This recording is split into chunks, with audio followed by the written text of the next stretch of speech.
Parler avec Vincent Pavant de la loi sur la protection de l'enfance. Oui, Farid, effectivement, sujet assez lourd, assez difficile, avec encore pas plus tard qu'hier une magnifique déclaration d'Aurore Berger, qui nous expliquait donc hier 22 juillet, encore heureux que ce qui se passe à l'intérieur des maisons, ça regarde un petit peu l'État quand on parle de protection des enfants. Voilà, donc l'État inquisiteur, finalement, l'État qui confond le public et le privé sous prétexte de protection de l'enfance, en réalité, quand bien même, on le sait, l'enfance est extrêmement malmenée depuis de nombreuses années, en fait, de nombreuses décennies en France, bien évidemment, avec les dernières affaires du périscolaire parisien, avec effectivement la mort du petit Louis à l'ASE, avec la mort de Liliana, avec les affaires de prostitution à l'ASE également.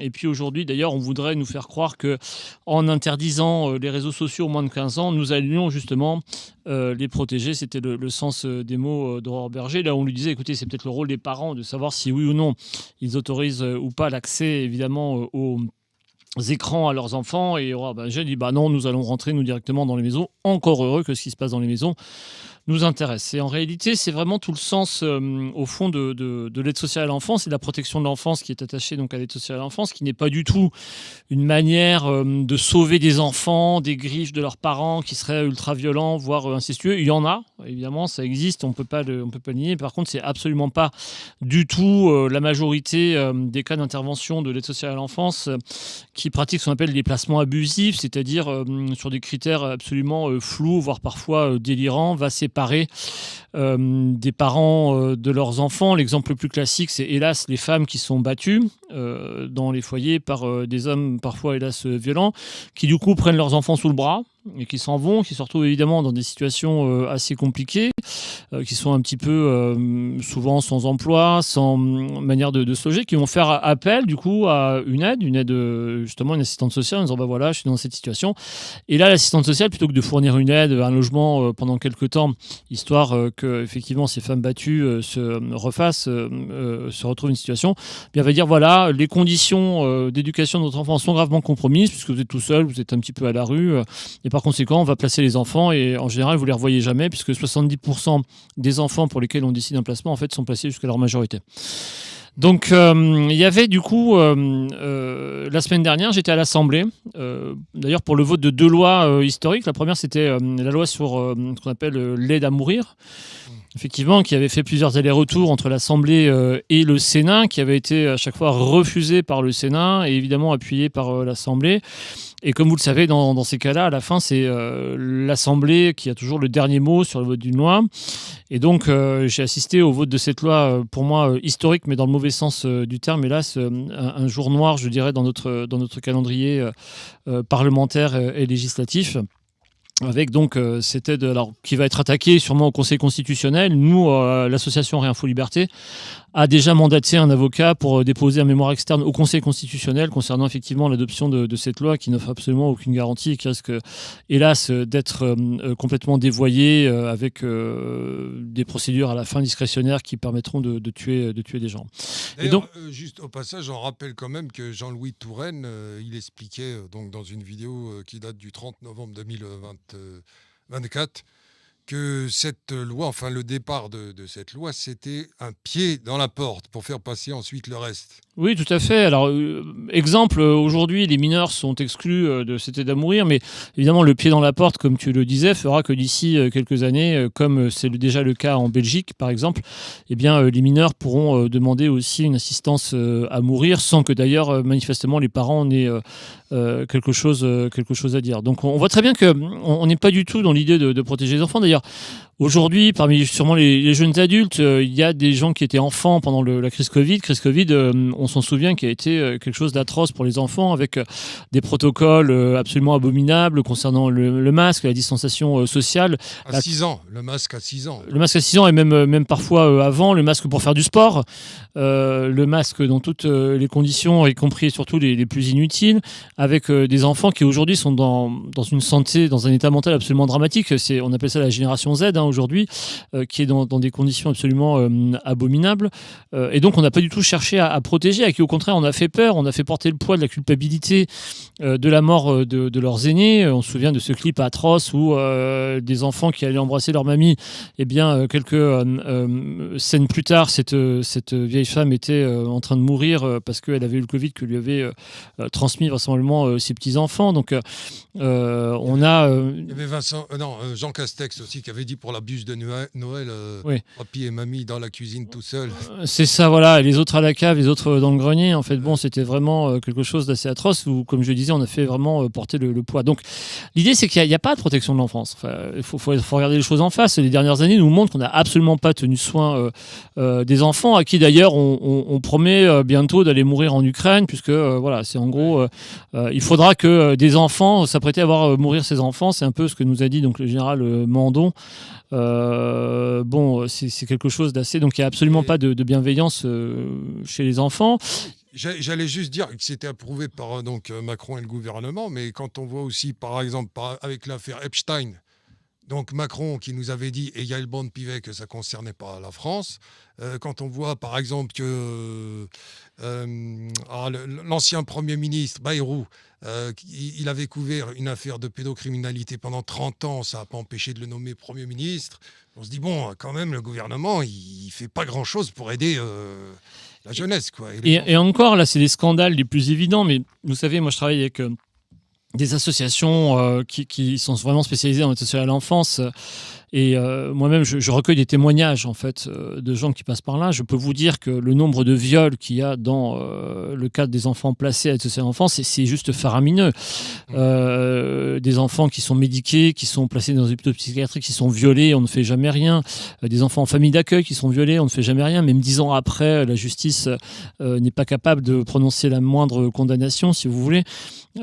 C'est un grand classique, hélas, combien d'affaires oubliées dont on ne parle jamais justement sur cette protection de l'enfance avec des structures absolument épouvantables, abominables. Donc on l'a bien vu avec le meurtre du jeune Louis. Le jeune Louis qui était donc un enfant TDAH justement avec des troubles donc du comportement, de l'attention, de la cognition. Qui n'aurait jamais dû être, qui avait besoin juste de soins, qui avait juste besoin, je sais pas moi, d'une orthophoniste, d'une psychomotricienne, d'une psychologue, d'une aide de vie, ce que vous voulez, à qui on n'a pas donné ça. C'est-à-dire que le père était allé voir justement eh bien, les institutions médicales, paramédicales en fait, pour voir comment il pourrait avoir un peu d'aide. On ne lui a pas donné, on lui dit la seule chose qui reste, c'est de placer votre enfant à l'aide sociale à l'enfance dans un foyer, vous allez voir, ça va bien se passer. Conclusion, il est tombé sur des structures extrêmement violentes parce qu'il y a énormément de violence entre les enfants et l'aide sociale à l'enfance. Il faut savoir qu'aujourd'hui encore, quand vous placez un enfant à l'aide sociale à l'enfance, on estime que 1 sur 2 est encore victime d'agression sexuelle. Alors qu'il est placé et qu'il devrait être protégé. Donc tout ça pour dire que la protection de l'enfance, dire qu'on cherche à protéger les enfants de vie, c'est quand même plus qu'une blague. C'est vraiment quelque chose qui est de l'ordre du cynisme en réalité. C'est vraiment quelque chose de cynique. Non, mais surtout, moi j'allais dire que tu citais Aurore Berger qui est passée à RMC cette semaine là. Elle a été donc il y a eu un non-lieu dans son affaire concernant sa soi-disant entente avec la directrice des crèches privées. Et donc on parlait de maltraitance dans les crèches privées d'enfants, c'est-à-dire qu'il n'y avait qu'une couche par jour par exemple pour les enfants, ils n'avaient pas aussi non plus à manger tous les jours quoi, les enfants, et en fait, et malgré ça, malgré ce scandale, non-lieu pour oui, et tu fais bien de rappeler que dans tout le domaine en général de l'aide sociale, c'est quelque part un partenariat public-privé où ce sont toujours des structures privées en réalité qui gèrent l'argent donc offert par le public sans contrôle en général pour justement donner les prestations sociales. C'est exactement le cas d'aide sociale à l'enfance. Il y a un contrôle tous les 26 ans pour les institutions qui gèrent donc l'argent de l'État et ça peut être très très cher. Je rappelle qu'un enfant placé, ça coûte ou ça rapporte, selon le côté où vous placez, en moyenne 3 500 € par mois et ça peut monter jusqu'à 4, 5 000, 8 000, 9 000 € par mois. C'est des sommes absolument colossales. C'est des chèques en blanc qui sont signés, c'est-à-dire qu'on donne l'argent les yeux fermés à la structure et derrière il n'y a absolument pas de contrôle. Donc l'histoire du public-privé dans lequel a trempé Aurore Berger, c'est juste la banalité en fait du financement. Donc tout ça pour dire qu'en réalité justement ce qui est très intéressant quand vous assistez au débat parlementaire auquel j'ai pu assister donc durant 2 jours concernant les textes de loi donc sur la nouvelle loi de la protection de l'enfance, c'est que vous vous rendez compte que les députés ne savent absolument pas de quoi ils parlent. C'est-à-dire que vous avez des espèces d'expressions toutes faites, et des espèces d'idées préconçues qui est, par exemple, il n'y a pas assez de moyens dans l'aide sociale à l'enfance. Typiquement, alors c'est 12 milliards d'euros par an, c'est absolument colossal, comme je dis, 3 500 euros par enfant placé. Imaginez ce qu'une famille avec un seul enfant ferait si on lui donnait 3 500 euros par mois pour élever son enfant.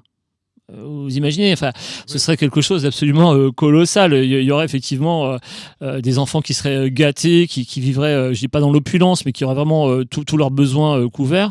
Là, avec 3 500 euros par mois, on produit donc des viols, de la prostitution en série, voire du trafic de drogue, etc., etc. Donc c'est pas du tout un manque de moyens. D'autres disent que c'est un manque de formation.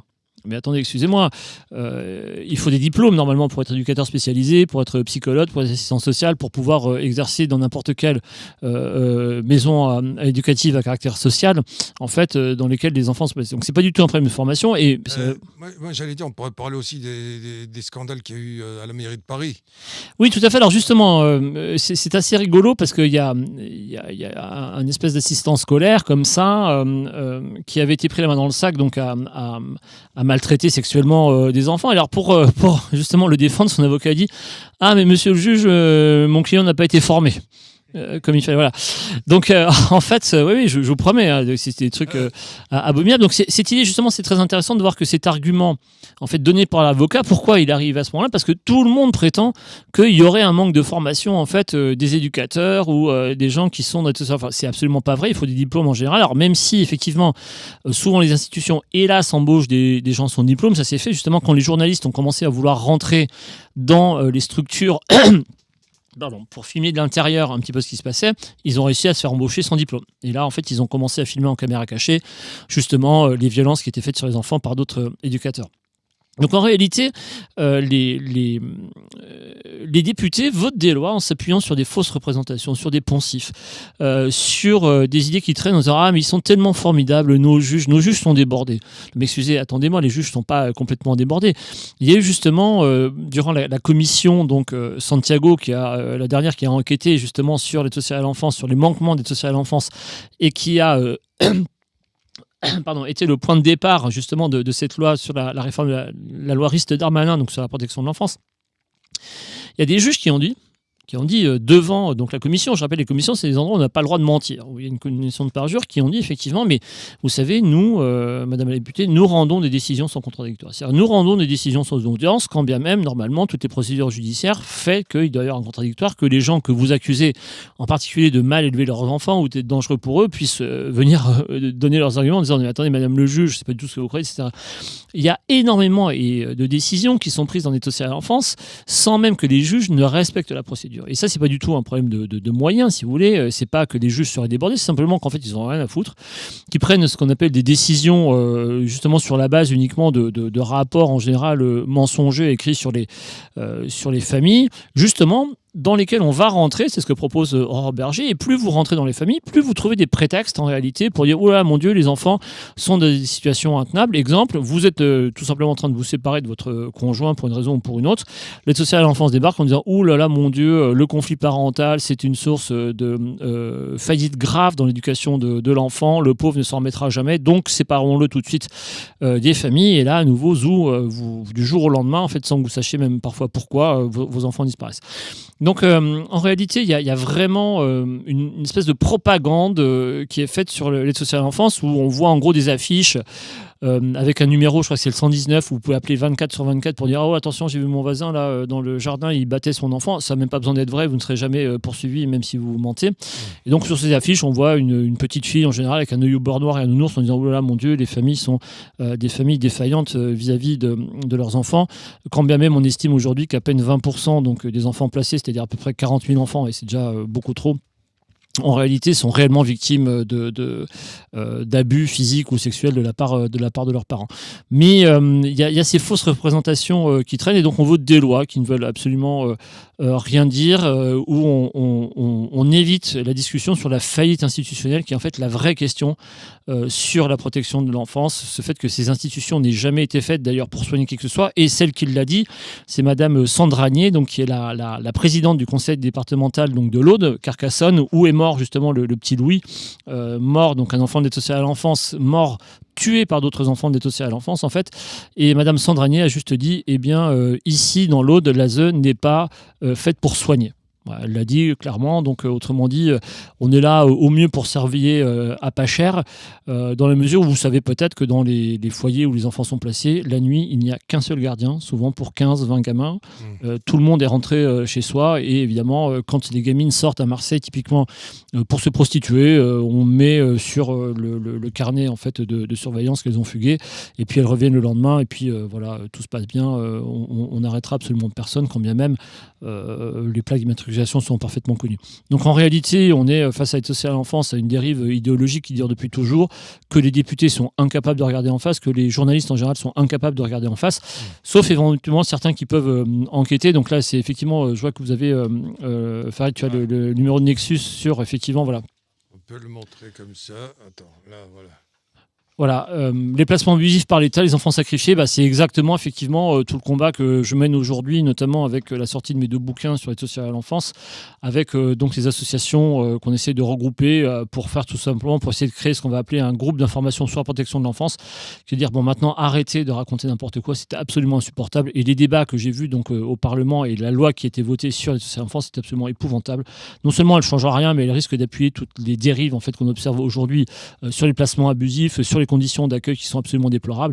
Et donc, c'est un vrai coup de gueule que je voulais passer ce soir parce que, hélas, les pauvres enfants sont absolument pas protégés. Et il y a une loi qui est passée quasiment inaperçue, qui pourtant est des plus graves dérives en fait, qu'on imagine depuis les dernières années, c'est en fait la facilitation de l'adoption en France des enfants d'aide sociale à l'enfance. C'est-à-dire qu'on va faire des enfants d'aide sociale à l'enfance qu'on va aller prendre au berceau, en fait, des mamans.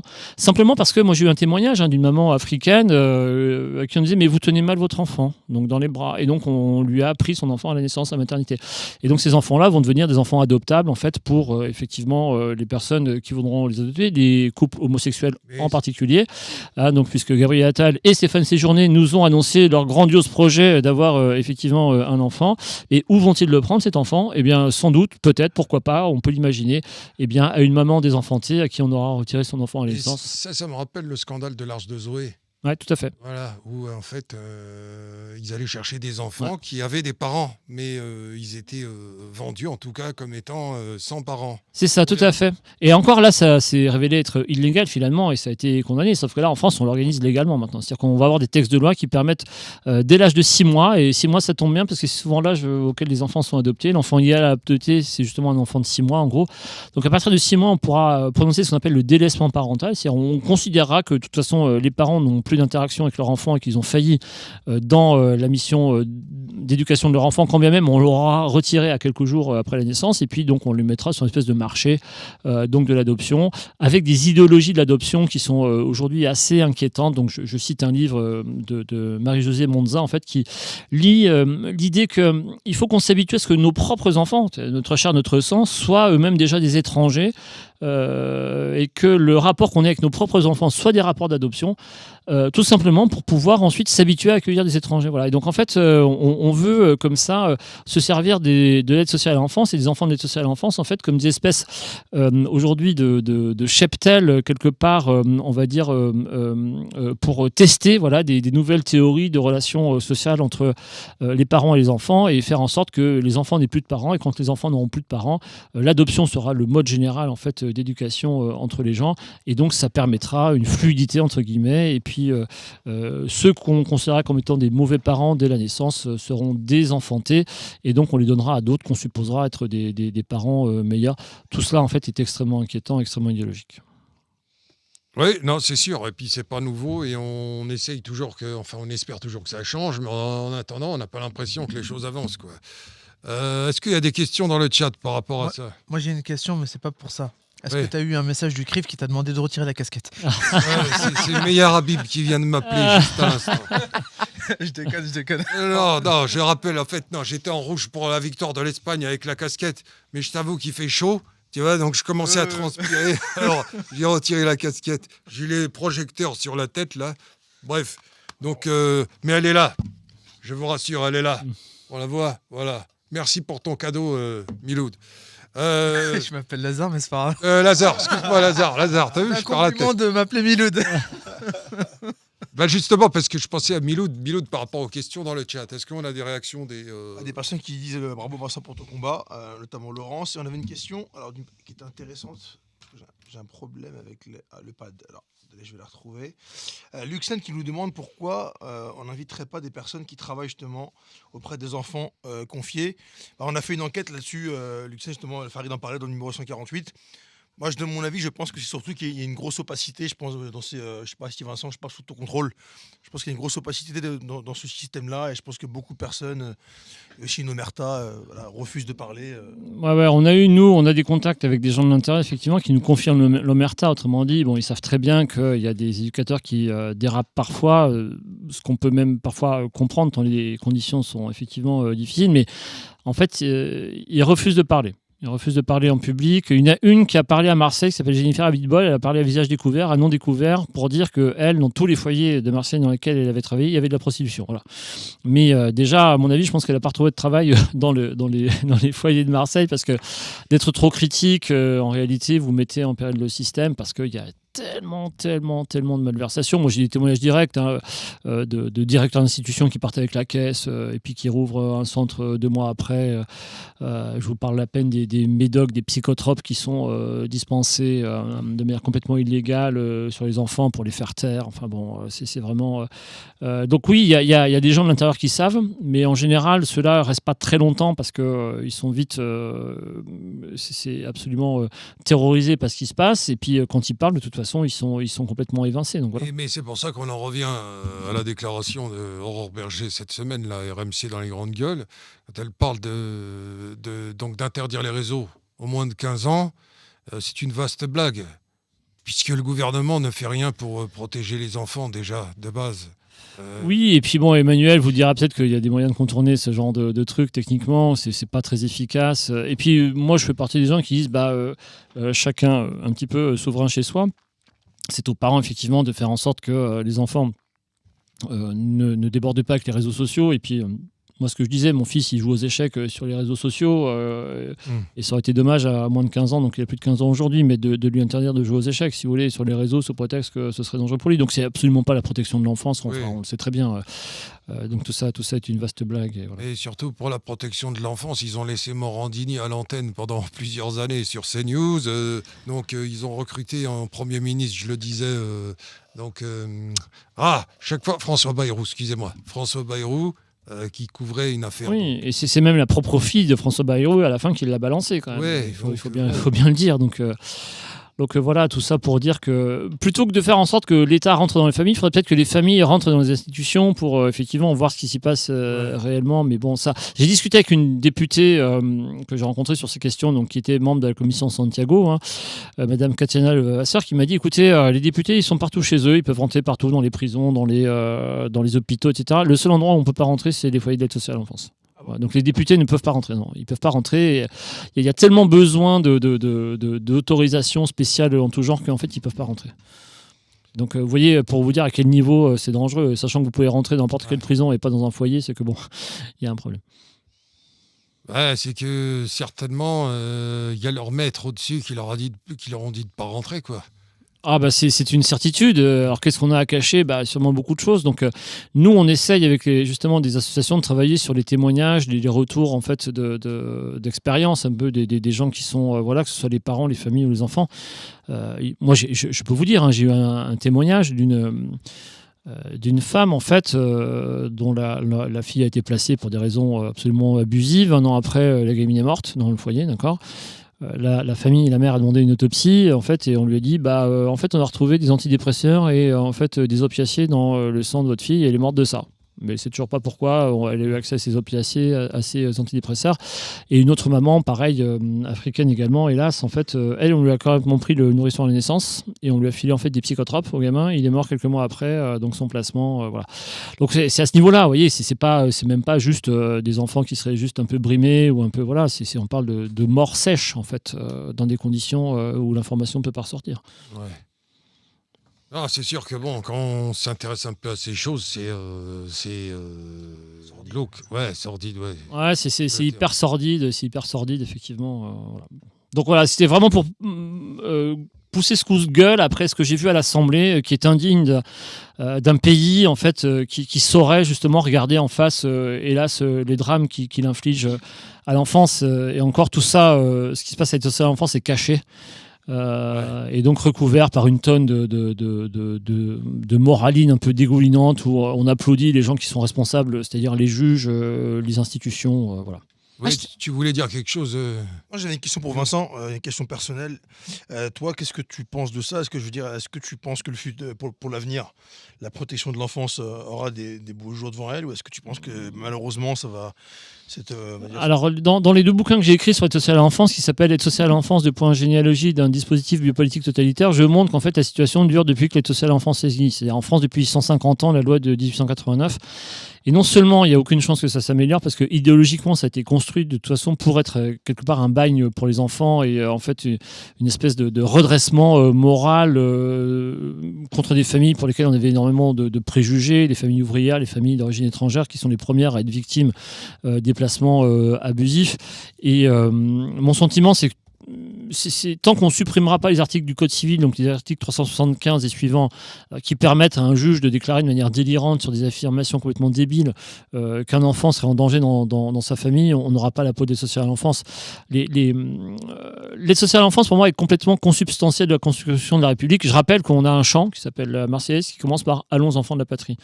Et en fait, le problème de dire « Allons enfants de la patrie », c'est qu'on oublie que les enfants ne sont pas les enfants de la patrie. Les enfants sont les enfants de leurs parents d'abord, et la patrie éventuellement a quelques devoirs, mais n'a aucun droit sur les enfants des familles. Et tant qu'on aura un pays dont le chant, l'hymne national commencera par « Allons enfants de la patrie », on aura une aide sociale à l'enfance qui sera délirante parce qu'elle estimera, comme le dit d'ailleurs Aurore Berger quelque part, et comme l'avait dit Laurence Rossignol-Laval, voilà, c'est ce que j'allais dire. les enfants appartiennent à la République avant d'appartenir à leurs parents. C'est la phrase de Danton en 1793 qui a été reprise par Rossignol, par plein d'autres, Bel HKSM, etc. Donc l'État est tout le temps chez lui quand il s'invite dans la relation entre les parents et les enfants. Et tant qu'on ne cassera pas en fait, cette idée que nous serions les enfants de la patrie, et quand on dit allons enfants de la patrie, le jour de gloire est arrivé, c'est encore pire parce que en gros le jour de gloire c'est le jour de la mort. Donc c'est-à-dire qu'en fait le moment où les enfants existent c'est quand ils meurent. Et là en fait ils peuvent être réunis avec la patrie et on peut dire qu'ils sont les enfants de la patrie précisément parce qu'ils sont morts. Hein. C'est surtout les monuments aux morts, notamment pour la guerre de 14, il y a à ces enfants, virgule, la patrie reconnaissante. Et en fait la patrie reconnaît ces enfants à partir du moment où elle les a fait mourir et les a justement sacrifiés.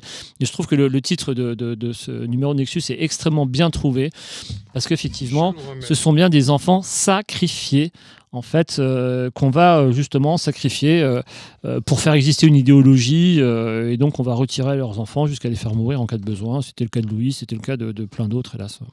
Et Oui. il y a aussi le fait de faire l'éducation à la maison qui est devenu un critère pour placer les enfants. Tout à fait, oui. Et c'est intéressant parce que là récemment il y a eu une vidéo, ou plutôt un article sur une petite fille de 9 ans qui a eu le brevet, Agnès.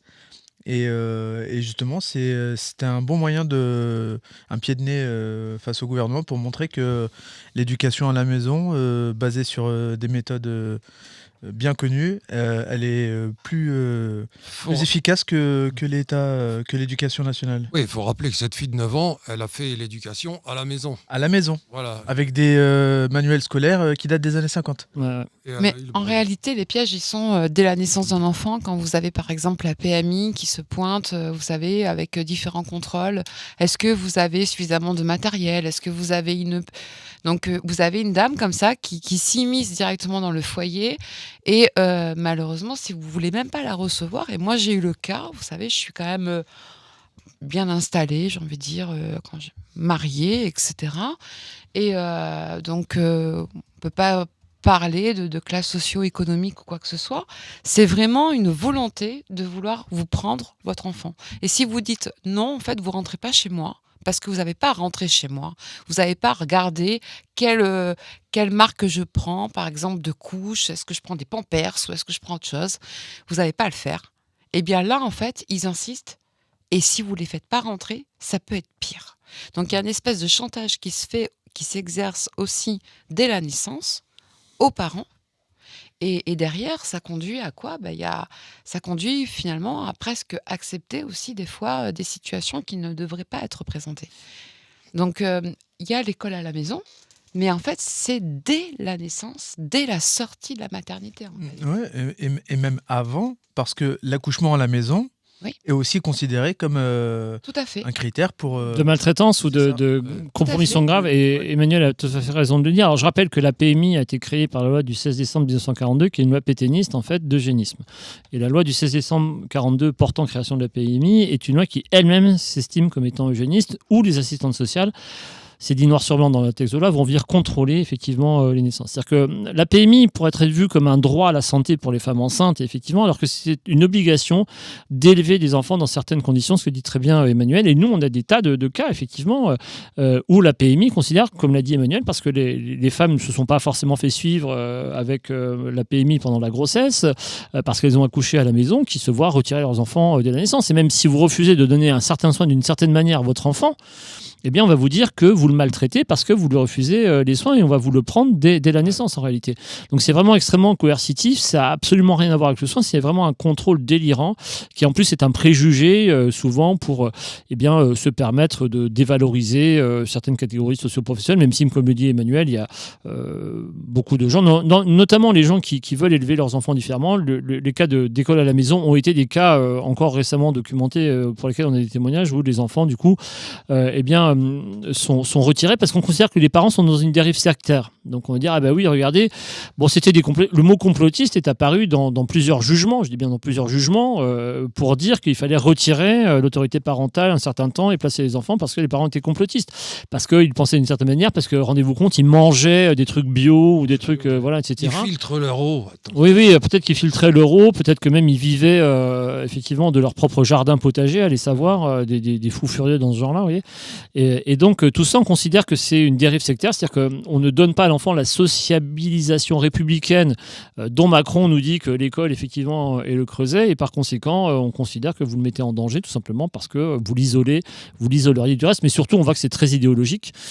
C'est aussi parce que l'école à la maison, c'est effectivement... Nous, on a eu un cas, il y a un cas extrêmement intéressant documenté, c'était une petite fille, en fait, qui jouait très bien de l'accordéon. Et très tôt, une espèce de Mozart de l'accordéon, comme ça, dès qu'elle a eu 3-4 ans, en fait, elle s'est mise à jouer de l'accordéon. Une Yvette Horner de l'accordéon. Une Yvette Horner, voilà, une Mozart Horner, on va l'appeler comme ça, de l'accordéon. Une Yvette, voilà. Et donc, en fait, les services sociaux sont intervenus. Et pendant plus de 15 ans, on a imposé la présence d'une assistante sociale parce qu'en fait, on considérait que le père était trop sévère avec sa fille et qu'il l'obligeait à faire de l'accordéon, que c'était pas du tout le choix de la gamine et qu'elle en fait était maltraitée à cause de ça. Quand bien même c'était juste effectivement un don qu'elle avait quelque part et qu'elle voulait cultiver, elle adorait faire ça. Et donc pendant 15 ans, on a considéré que le père était maltraitant parce qu'en fait, la petite fille était trop bonne à l'accordéon, c'était pas normal. Donc ça voulait dire qu'il y avait forcément une déviance du père vis-à-vis de l'éducation et que ça compromettait gravement l'éducation de la jeune fille. Parce qu'à mon avis, ils ont dû se baser sur les documentaires sur les enfants prodiges en Asie, et où on voit justement des familles qui sont très très strictes. Et on a l'impression que c'est impossible d'avoir des enfants qui sont prodiges en dehors d'une éducation très stricte. Oui, mais quand bien même vous auriez une éducation stricte, si vous voulez, chacun a la famille qu'il a, les parents qu'il a. Justement, l'idée, c'est que chacun puisse être élevé dans la culture qui correspond aux familles correspondantes. Et là, récemment, j'ai encore eu un coup de fil de gens qui me disaient, ah bon, il y a une famille, des jeunes, ils sont roms, ils ont eu des enfants, on a enlevé les enfants à la naissance, simplement parce qu'on considère que les roms sont des asociaux et que du coup, ils sont absolument pas en état d'élever leurs enfants. C'est uniquement des préjugés, si vous voulez, en disant, oulala, mon Dieu, c'est pas dans une norme, en gros, et puis comme c'est des gens qui sont un peu bizarres, peut-être on trouve un peu marginaux, ou qui sont dans des situations exceptionnelles, on va considérer que tout ça en fait nuit gravement à l'éducation de l'enfant et puis on va intervenir. C'est qu'ils aimaient pas l'accordéon, mais ce que je veux dire, si par exemple ils l'avaient mis au foot, ça aurait pas posé de problème. Sûrement que s'il avait été championne olympique très tôt de gymnastique ou j'en sais rien, on aurait crié au génie quand même. Effectivement, on parle d'éducation stricte, mais il y a beaucoup de sports qu'on plébiscite, même puisqu'on permet aux enfants de faire du sport-études, etc., qui sont des éducations beaucoup plus strictes encore que effectivement faire de la musique à très haut niveau. Donc, si vous voulez, donc tout ça, c'est que de l'idéologie. Il y avait eu un cas en Angleterre où c'était un père qui avait forcé son fils à faire de la boxe et il était trop dur à l'entraînement. Et son fils était mort, je crois. Alors ça arrive effectivement, c'est très rare, mais des conditions où ce qu'on appelle il y a un abus de correction paternelle notamment, qui est l'idée que on va violenter les enfants dans des conditions épouvantables jusqu'effectivement à les faire mourir parce que il y a des problèmes relationnels entre les parents. Donc ça arrive, ça fait partie des 20% de cas où effectivement il faudrait intervenir. Mais curieusement ceux-là en fait on n'intervient pas. C'est-à-dire qu'on constate les morts en disant ah bah oui non mais finalement bon il y avait pas à faire, comme si tout était inversé. C'est-à-dire Alors ça- que l'accordéon, oui, il faut intervenir. Dangereux l'accordéon, merde. Ouais, ça fait danser les gens, ça fait du bal musette, ça fait que les gens, voilà. Donc voilà, pour terminer là-dessus, et on va parler un peu avec Emmanuel, parce qu'on a Ouais. des choses à dire sur justement la surveillance un peu de masse, mais l'aide sociale à l'enfance, c'est juste une surveillance délirante de masse avec des situations épouvantables. Et à la fin, je rappelle qu'il y a 3,5 fois plus de suicides à l'aide sociale à l'enfance que dans les autres parties des enfants. Donc bon, voilà, quand on a dit ça, on a tout dit. Juste, j'allais